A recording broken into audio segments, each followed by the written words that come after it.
Namaste, everyone. Welcome to Bhartiya Darshnik Manch. Today we are back with another podcast of Western philosophy. Okay, let's unpack this. Today on the deep dive, we're venturing into, well, a truly pivotal era in Western thought.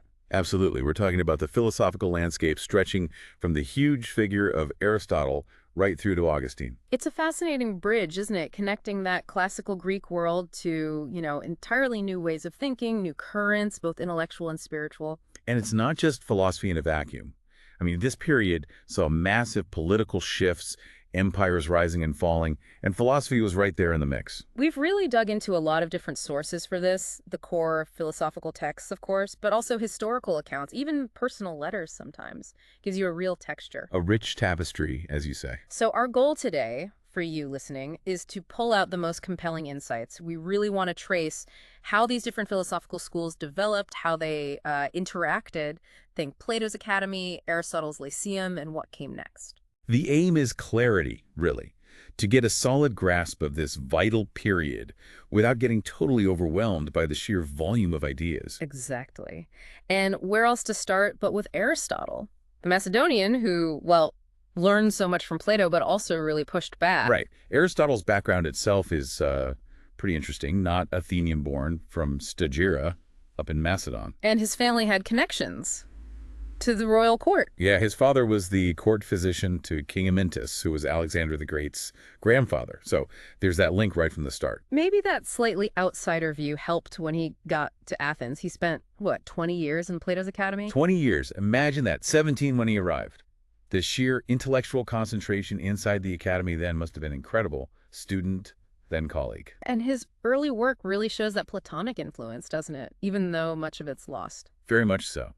We know about things like his dialogue Eudemus from fragments others quoted, and the view of the soul there. It's straight out of Plato's Phaedo, almost. The soul trapped in the body like a carcass, happier outside it. Exactly. That whole idea. And that rather dramatic fragment, suggesting it's best not to be born at all. Second best is to die quickly. Death is the soul going home. Very Platonic early on. Quite a grim view of life on Earth. And that theme, the soul being confined, it crops up again in the Protrepticus, his call to philosophy. It does. The Protrepticus, another lost work we reconstruct from quotes, it makes this argument that everyone has to philosophize, even to argue against it. Right, you're doing philosophy just by arguing about it. Precisely. But it also really praises observing the cosmos. He cites Anaxagoras, saying the whole point of life is contemplating the heavens, the sun, moon, stars.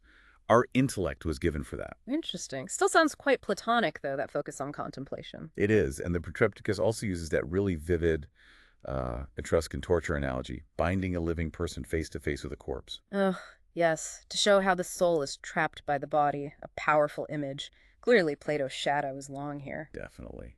But then you start to see a shift. Aristotle gets interested in, well, the mechanics of arguing. Yeah. Logic. Ah, the topics and sophistical refutations. Moving towards building and picking apart arguments. Exactly. The topics is about how to construct plausible arguments, while sophistical refutations is about spotting the dodgy ones, the fallacies.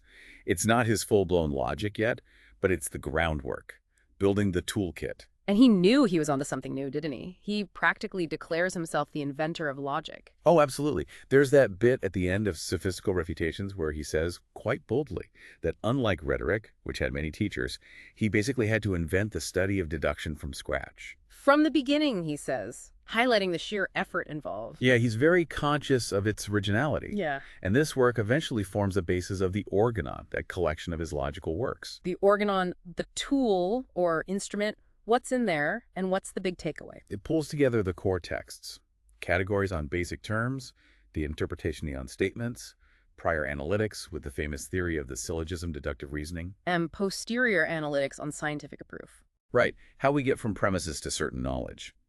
The huge insight was creating this formal system for analyzing arguments, a framework that shaped Western thought for, well, millennia. Logic is the essential tool for any inquiry. So while he's forging these tools, Athens itself is getting tense. Philip of Macedon's rise. Aristotle's Macedonian connections must have made things a bit awkward. You'd think so. Philip's power is growing. Demosthenes is railing against him with the Philippics. It couldn't have been easy being a Macedonian resident. But within the academy, things with Plato seem, well, reasonably okay. Despite those later stories, the ungrateful colt kicking its mother. Yeah, that's probably later drama. Aristotle himself always spoke of Plato with immense respect, even after Plato's death. Called him someone bad men shouldn't even praise, who showed how to live well. So, more building on Plato than just rejecting him. I think so. He saw himself as refining, maybe redirecting. The agreements are often deeper than the disagreements. But the disagreements did start early, especially over the big one, Plato's theory of ideas. Yes, even while still at the academy.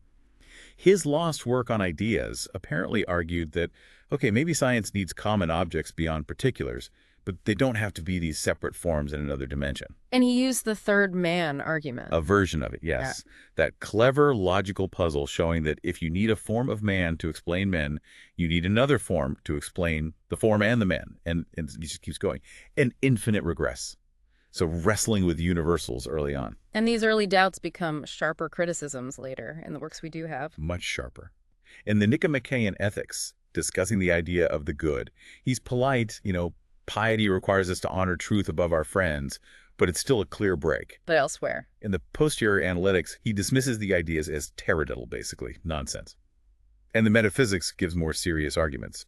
The forms don't explain change, they don't explain how particular things exist, they just double the problem. So Plato dies, his nephew takes over the academy, and Aristotle moves on to Aessos. Right, in 347 BC, heads over to Asia Minor, joins Hermias, another former academy member who set up shop there. He even marries Hermias' adopted daughter, Pythias. And this is where the biology really takes off. Essos, then Lesbos. Absolutely. This period, Essos and then Mytilene on Lesbos, was incredibly productive for his zoology, marine biology. It's like he shifted gears from pure philosophy to hands-on investigation of the natural world. Producing those huge works, history of animals, parts of animals, generation of animals. The detail was just unheard of. What's the lasting insight here? It's his whole systematic empirical approach. He looked at earlier writers, sure, but his own observations were meticulous, groundbreaking. He basically invented zoology as a field. And he even had to justify studying animals, right? Not as lofty as the stars. Yeah, he argued they're closer to us, we can study them more precisely, and even humble creatures show nature's wonders. He says in parts of animals we shouldn't be childishly disgusted by examining less valued animals because nature's artistry is in all of them. Over 500 species, and he was dissecting them too. He was.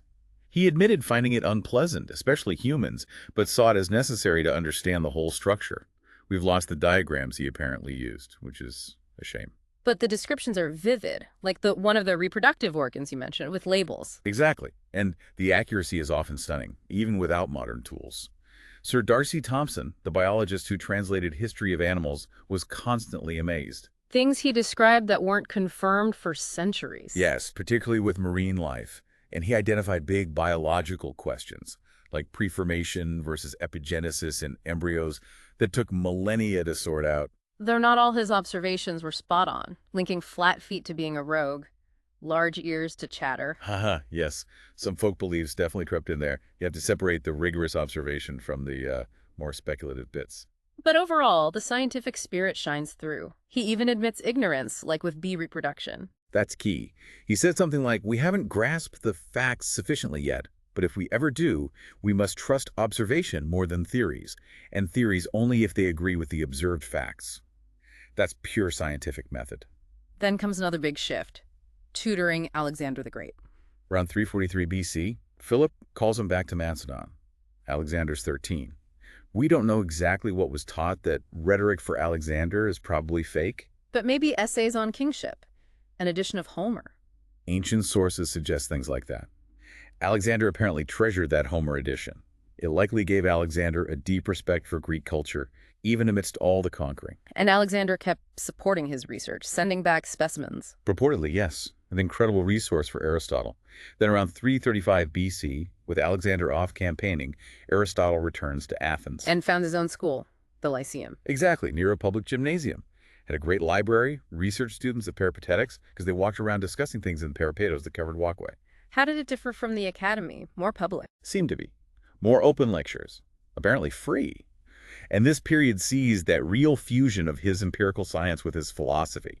A biological cast to his thinking becomes even more prominent. And the works that survive from this time, they're different in style. Not dialogues like Plato's. Mostly not, no. These are the major treatises: physics, metaphysics, ethics, politics, psychology. They probably weren't written straight through, but revised, updated, different layers sometimes. And the style. Dense. Very. Prose monologue, not dialogue. Packed with ideas, but often reads like lecture notes or summaries, like telegrams rather than epistles, someone said.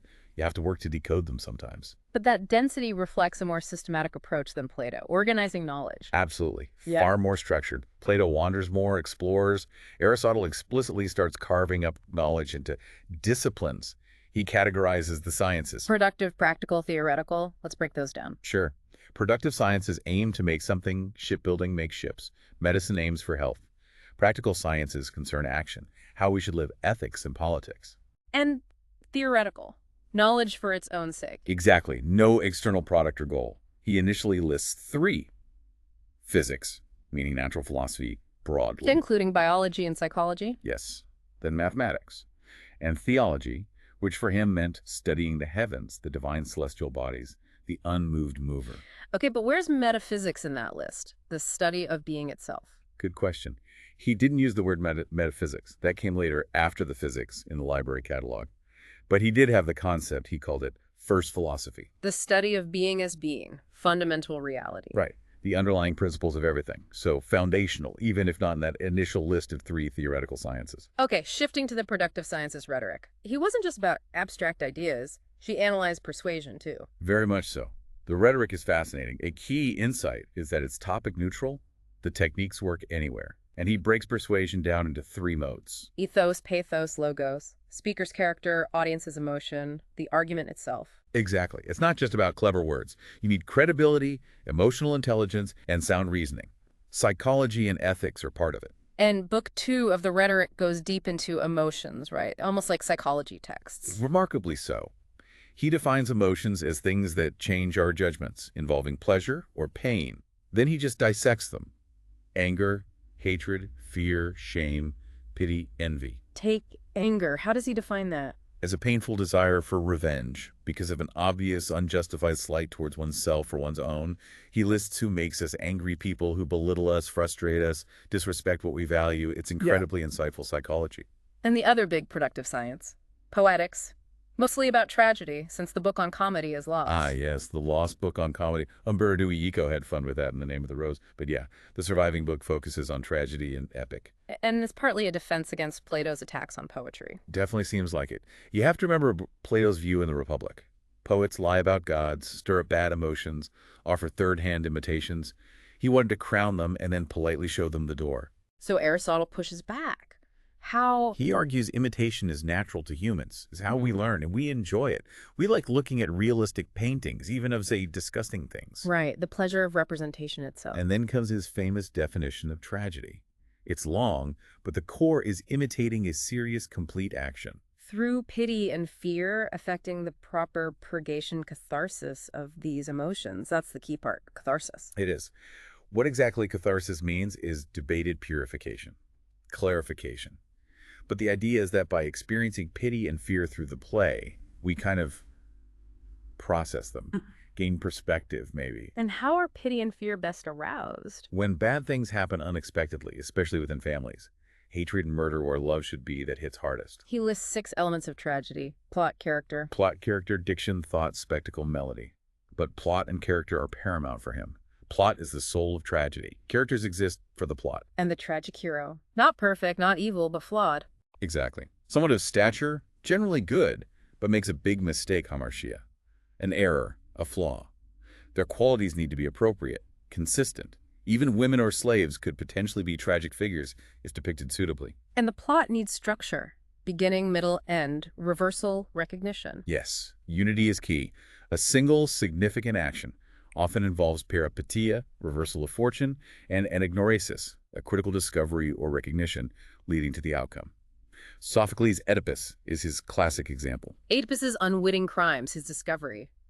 It fits perfectly. It does. And then Aristotle makes that striking claim, directly countering Plato. Poetry is more philosophical than history. Why? Because it deals with universals. What might happen? Precisely. History tells us what did happen, particular hacks. Yeah. Poetry explores what could happen, based on probability or necessity. It reveals universal truths about human nature and consequences. That makes it more significant, more philosophical. That has implications for all storytelling, really, revealing deeper truths. Absolutely. Now, moving from making things to doing things. The practical sciences. Ethics and politics. How should we live? And we have 3 ethical works: Nicomachean, Eudemian, Magna Moralia. Right. And they're interesting because they seem to be distinct snapshots of his thinking, maybe less revised over time than, say, the physics. But their relationship is complicated. Which one is considered the main one? Well, for a long time, the Eudemian was cited more. But eventually, the Nicomachean ethics, Edi, came to be seen as the definitive statement. Still the case today, mostly. What about the other 2? The Eudemian EE is sometimes seen as earlier, maybe superseded. The Magna Moralia, MM, is even more debated, maybe early, maybe student notes, maybe not even Aristotle. And there are shared books between the NE and EE. Yes, books 4, 5, and 6 of the NE are identical to books 5, 6, and 7 of the EE. Stylistically, they seem closer to the EE, which complicates dating. Some even think the NE is a collection of separate lecture courses put together later, maybe by his son Nicomachus, and the E by his student Eudemus. Speculation, but interesting. And the MN seems close in thought to the EE, but maybe misunderstands bits. Student notes, perhaps. But broadly, they cover similar ground: happiness, virtue, sort of Plato without the forms. Pretty much. They all seek the highest human good, which Aristotle calls eudaimonia, flourishing, or happiness. He rejects Plato's separate idea of the good as impractical for ethics. So happiness comes from virtuous activity. Yes. Living virtuously is living happily. He analyzes virtues, moral ones like courage, temperance, generosity, and intellectual ones like wisdom and understanding. And the main difference between the NE and E? It's subtle, but perhaps the NE puts a stronger emphasis on philosophical contemplation as the absolute highest form of happiness, maybe even superhuman. The EE suggests a more balanced, happy life involving all the virtues harmoniously. That link to contemplation, does it connect ethics to politics? It does seem to. The EE talks about virtues serving the contemplation of God. The NE sees contemplation as divine. This naturally leads into the politics because, as Aristotle famously says, man is by nature a political animal. We naturally live in communities in a polis. And his method in politics is like his biology: observation plus theory, collecting all those constitutions. Exactly. Diogenes Laertius says he collected 158 constitutions. We have the Constitution of Athens. That empirical work grounds his political theory. He wants to know what works, what doesn't, what's the best achievable state. So what are the big ideas in the politics? He sees the state, the polis, as the highest community, aiming at the highest good. It develops naturally from families, man, woman, master, slave. He saw that division as natural, unfortunately, to villages, then the self-sufficient state. The state is natural prior to the individual. In a sense, yes. Like an organism where the whole is prior to the parts. We need the state for law and justice. Without it, humans are the most savage of animals. Only a beast or a god needs no state. Founding the state was the greatest benefit. And he criticizes Plato's political ideas. Quite a bit. No philosopher kings. He argues against Platonic communism, defends private property, though ideally used generously, and the traditional family. Says Plato's ideas ignore the essential diversity needed in a state. They aim for too much uniformity, making them impractical. But he still uses Plato's framework sometimes, like the classification of governments. Oh, yes. He takes Plato's idea from Republic Book 8, rule by one, few, or many, and whether they rule for the common good or their own interest. Giving it the rightful forms: monarchy, aristocracy, polity. And their perversions: tyranny, oligarchy, democracy. Monarchy is best if you find someone truly outstanding, but that's rare and risks tyranny. Aristocracy is theoretically next best. But practically, he prefers polity. Yes, a kind of constitutional republic, balancing rich and poor, ruled by the best qualified with popular consent. What he calls democracy is basically mob rule by the poor, though he thought it the least bad of the corrupt forms. He also talks about the different branches of government. Deliberative, official, judicial. A rudimentary separation of powers idea. 2 very influential and troubling aspects. Yep. His justification of slavery. Yes. The idea that some people are natural slaves, essentially living tools. He claims some are marked out to rule, others to be ruled from birth. It's a deeply problematic argument that had a long, dark influence. And his condemnation of usury, earning interest on money. Also very influential. He saw money purely as a medium of exchange. Making money from money itself seemed unnatural to him. The Greek word for interest, tokos, Also means offspring he thought it unnatural for money to breed. Leading to hierarchies. Farmers good, bankers bad. Pretty much. Farmers work with nature. Bankers, financiers are at the bottom, merchants in the middle. This shaped medieval views on interest for centuries. It's striking how little Alexander or Macedon appear in the politics. Isn't it? His focus is the Greek city-state, ideally not too large, maybe 100,000 citizens max, Right. a world away from Alexander's empire. Relations with Alexander did cool later, apparently. Alexander's megalomania, executing Aristotle's nephew. Possibly factors. Some see a shift in his later ethics too, maybe downgrading virtues like magnificence, emphasizing gentleness more. Okay, let's briefly touch on his theoretical sciences beyond biology. Physics, cosmology, less enduring. Scientifically, yes. His physics relied on the four elements: earth, water, air, fire, each seeking its natural place. Explanations involve natural versus violent motion, the four causes, potentiality, actuality. And the cosmos, Earth-centered. Yes, inherited from pre-Socratics and Plato's Timaeus. Earth at the center, concentric spheres carrying the moon, sun, planet, stars made of a fifth element, quintessence, moved by intelligences, ultimately by the unmoved mover attracting everything like an object of love.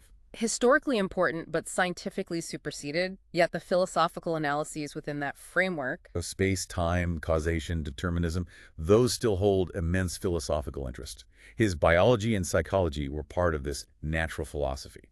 And we also have the problems, that collection of random questions. Yes, Yeah. a huge miscellaneous collection, probably notes, student questions, it's all over the Yeah. place. Medical stuff, drugs versus surgery, household tips, stop biscuits getting hard, weird observations, why do fishermen often have red hair? Philosophical questions, why can we only count to 10 easily? Even self-help, why do serious books make us sleepy? It's a fascinating, unfiltered glimpse into the Lyceum's curiosity. After Alexander died, Aristotle had to leave Athens again, fearing prosecution. Yes, anti-Macedonian feeling flared up.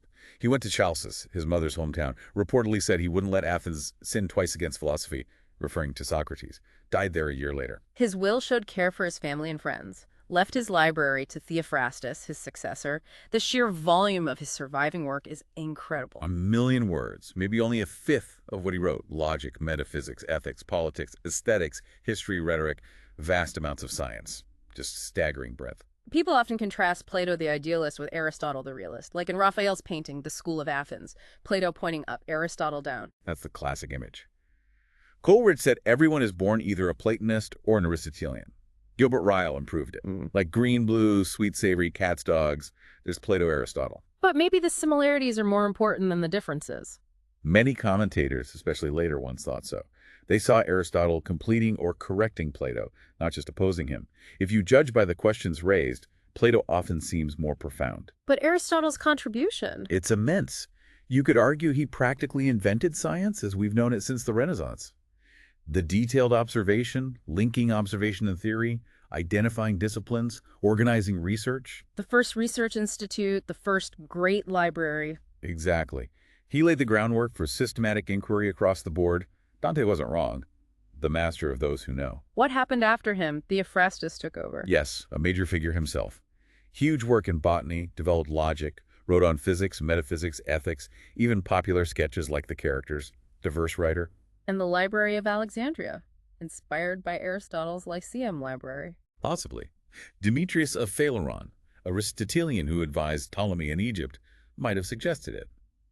The Lyceum Library itself had a strange history, supposedly hidden in a cave for centuries before being rediscovered and edited. That story might explain why Aristotle's works faded a bit before their big comeback. But Athens remained a philosophical hub, even as the Lyceum declined. Oh yes. New schools flourished, Epicureans, Stoics. The intellectual energy shifted, but it didn't disappear. So, wrapping up this deep dive, Aristotle's legacy is just immense. Logic, science, ethics, politics, he shaped so much. Absolutely. From his early Platonism through the break, the biological research, the systematic philosophy of the Lyceum, his fingerprints are everywhere in Western thought. We've tried to trace that journey, highlighting those aha moments, the shift to empiricism, the structuring of knowledge. Hopefully giving you, our listener, a clear map of this crucial territory, a foundation for understanding what came next. And maybe a final thought to leave you with. Consider how Aristotle's dual emphasis, that careful empirical observation combined with systematic categorization, how that still shapes our world, how we try to understand everything from science to society. And perhaps question that simple Plato versus Aristotle dichotomy. What richness do we find when we look at their dialogue, their shared ground, rather than just the opposition? What part of Aristotle's vast intellectual project resonates most with your own search for knowledge today?